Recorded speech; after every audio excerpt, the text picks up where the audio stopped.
네, 일단 지수 같은 경우에는 전일장 S&P와 나스닥 모두 선물시장 쪽에서는 하락으로 마감이 됐었는데요. 현재는 다시 또 추가적으로 올라가면서 강보합권에서 움직이고 있습니다. 그리고 오일 같은 경우에는 59달러를 앞두고 지금 58달러 가격대에서 좀 치열한 공방을 벌이고 있는 상황입니다. 자, 그리고 뭐 방송 시작 전에도 지표 발표가 계속해서 나오고 있는데요. 미국의 1월 산업 생산 지표가 발표가 됐습니다. 월가 예상치는 0.3%의 상승이었는데 0.1%로 집계가 되면서 예상치를 하회한 수준으로 나왔고요. 그리고 미국의 3월 소비자 태도 지수도 나왔습니다. 월가 예상치를 상회하면서 97.8로 집계가 됐습니다.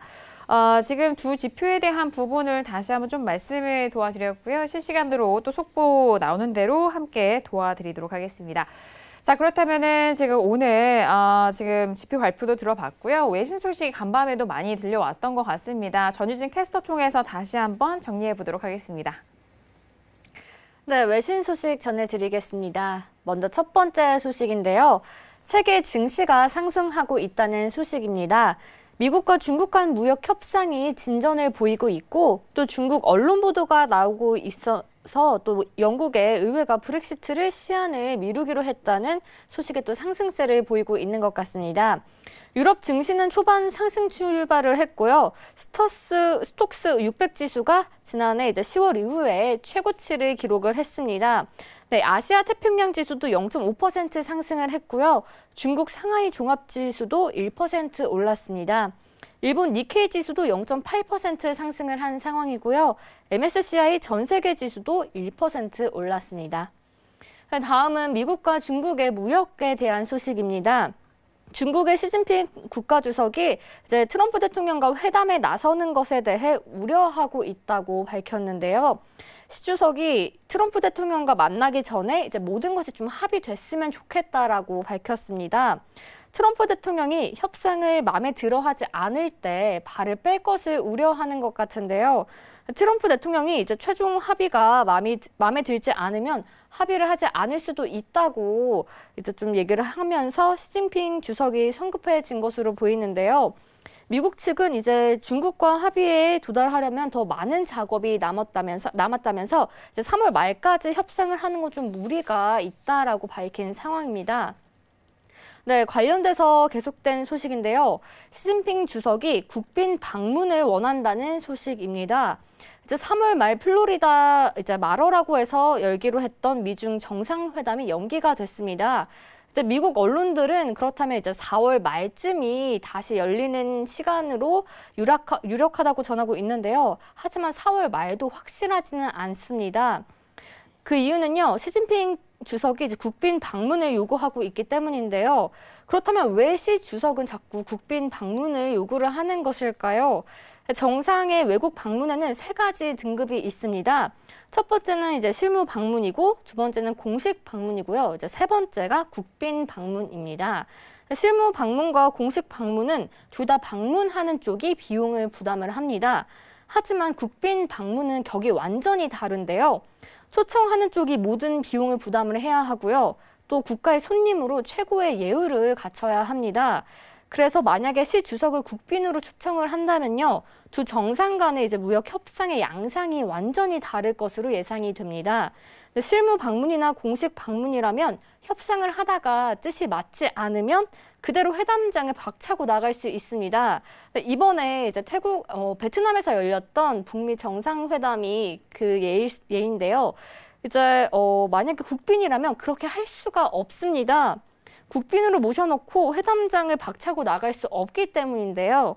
그래서 결국에 이제 국빈으로 초청을 할 경우 협상 타결은 기정사실화가 됩니다. 이제 실무선에서 협정문을 완성을 해놓으면 정상들이 만나서 서명만 하면 되는 그런 상황인데요. 시 주석이 원하는 것이 이것으로 보입니다. 다음은요, 캐피털 이코노미스트가 이제 미국과 중국이 무역 협상에 성공하더라도 향후 몇 달간은 양국 경기 둔화를 막지는 못할 것이라고 전망을 했습니다. 앤드류 헌터 이코노미스트는요, 합의가 경제에 중요한 영향을 줄 것으로 보이지 않는다면서 무역 전쟁이 양국 간의 이제 불확실성만 고조를 시켰다라고 얘기를 하고 있습니다. 미국의 경우는요, 2월 고용지표랑 소매 판매 등 주요 경제 지표에서 조금 경제 둔화의 그런 신호를 좀 봤는데요. 중국도 실제로 1월과 2월에 산업 생산이 이제 17년 만에 최저치를 기록을 했습니다. 매체는 중국 당국이 다양한 부양책을 내놓고 있지만 별다른 효과가 없는 것으로 보인다고 진단을 내놨습니다. 다음 소식은요. 미국 기술주 투자를 피할 때 이제 좀 기업 수익이 악화가 예상이 된다는 상황인데요. 월가의 대표 강세론자인 리처드 번스틴이요. 기술주 투자를 좀 자제하라는 의견을 내놨습니다. 전반적으로 기업 실적이 악화하는 분위기라면서 이럴 때는 기술주를 피하라고 조언을 했는데요. 포트폴리오의 안전성이 중요하다면서 위험을 감수하기보다는 상대적으로 좀 우량한 주식에 투자하는 것이 좋다고 조언을 했습니다. 네, 다음은요. 증권사 코엔이 애플의 주가가 아이폰 매출에 힘을 입어서 20% 추가로 오를 것이라고 전망을 했습니다.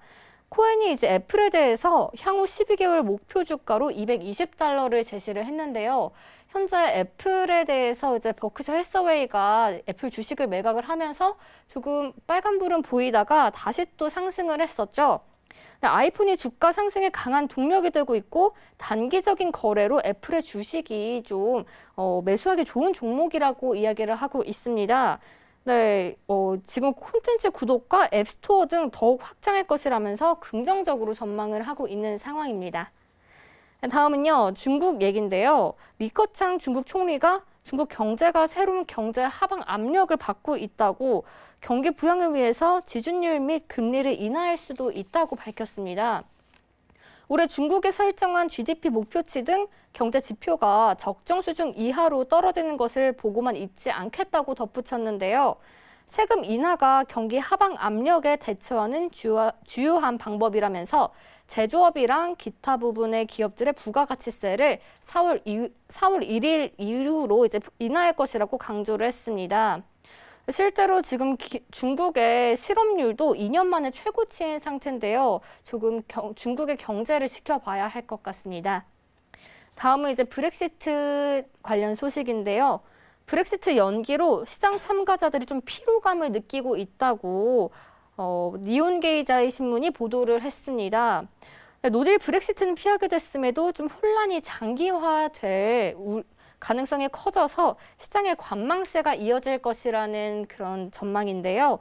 전문가 말에 따르면요. 최근 수일간 파운드화가 조금 등락을 했다면서 기업이나 실투자자의 거래가 적어서 파운드화 가격이 흔들리기 쉽다고 전망을 했습니다. 지금 상황은 좀 브렉시트에 대한 근본적인 문제 해결이 아니고 단지 미뤄진 것이라서 파운드화나 영국의 내수 관련 주의는 이제 뭐 상승세는 없을 것이라고 전망을 하고 있습니다. 네, 계속해서 브렉시트 소식입니다. 영국이 브렉시트를 연기하기로 결정하면서 상황은 다시 원점으로 돌아왔습니다. 우선 브렉시트 합의안이 20일까지 통과를 하면 이 탈퇴 시점을 이제 6월 30일까지 미루고 통과되지 않을 경우에는 더 오래 연기하는 데 동의를 한 상황인데요.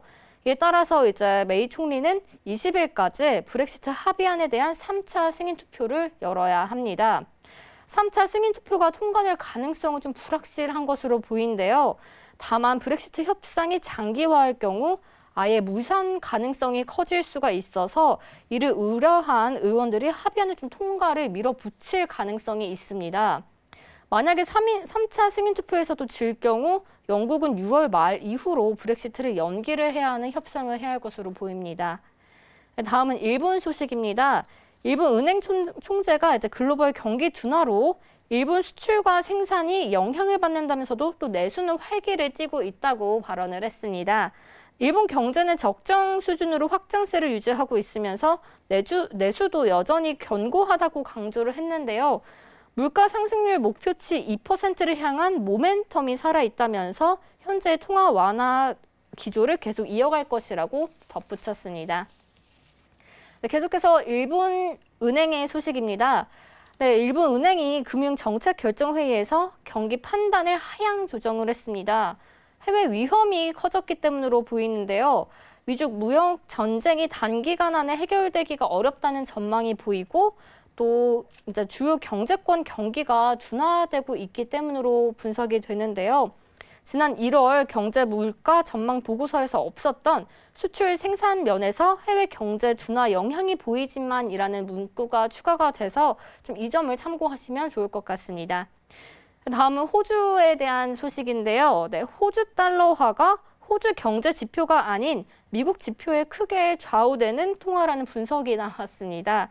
네, 호주 코먼웰스 은행이요. 호주 달러와 달러 환율에 큰 영향을 주는 지표 6개를 분석을 했는데요. 이 중 4개가 미국발 지표라고 말을 했습니다. 그 4개의 지표가요. 미국의 평균 임금이랑 GDP, 그리고 CPI, 비농업 부분 고용인데요. 이 부분이 호주 달러에 영향을 주는 가장 큰 4가지의 요소였습니다. 5번째로 영향이 큰 지표는 호주의 소매 판매 지표였는데요. 또 6번째로 영향을 많이 주는 지표는 중국의 산업 생산이었습니다. 이렇게 중요한 6개 지표 중에 한 가지만 호주 지표였는데요. 이렇게 한 나라의 국가의 경제가 국제에 영향을 받는 것으로 분석이 됐습니다. 이제 앞으로 또 소식이 나오는 대로 바로바로 전해드리도록 하겠습니다. 자, 유로까지 좀 저희가 분석을 해드렸고, 앞서서 제가 IEA 쪽에서의 분석 내용을 전달해드렸는데, 베네수엘라 정전과 그리고 이 원유 시장이 좀 혼란을 초래할 것이다라는 그런 발언이 있었는데요. 구체적으로 좀 외신 쪽에서는 어떻게 분석하고 있는지 전진 캐스터 통해서 다시 한번 들어볼게요. 어떤 내용들 들려오고 있나요? 네, 지금 베네수엘라의 정전 사태가 원유 시장에 얼마나 영향을 미칠지 분석한 기사가 나왔는데요. 네, CNBC의 기사입니다. 지금 보면은 정말 심각한 붕괴를 초래할 수 있다라고 헤드라인 기사를 잡았는데요. 네, 베네수엘라가 오일을 가장 많이 보유하고 있는 국가입니다. 그렇기 때문에 굉장한 영향을 미칠 것으로 보고 있는데요. 그래서 이제 사우디아라비아가 조금 이것을 상쇄하는 그런 더 많은 생산을 해야 된다라고 이야기를 하고 있습니다. 하지만요, 지금 계속되고 있는 정전이 언제까지 계속될지는 좀 미지수라고 얘기를 하는데요. 지금까지 이제 뭐 한 주는 예상을 하고 있고요. 또 다음 달, 한 달까지도 예상을 하고 있는 상황입니다. 그래서 굉장히 좀 심각해 보이는 상황인데요. 그래서 이곳에서 이제 어떻게 이런 붕괴를 막을 것인가라는 그런 해답을 냈는데요. 그런데 하지만 좀 이론적으로는 가까운 시일 내에 해결할 수 있다라고 얘기를 했습니다. 여기서 이론적으로라고만 얘기를 한 게요.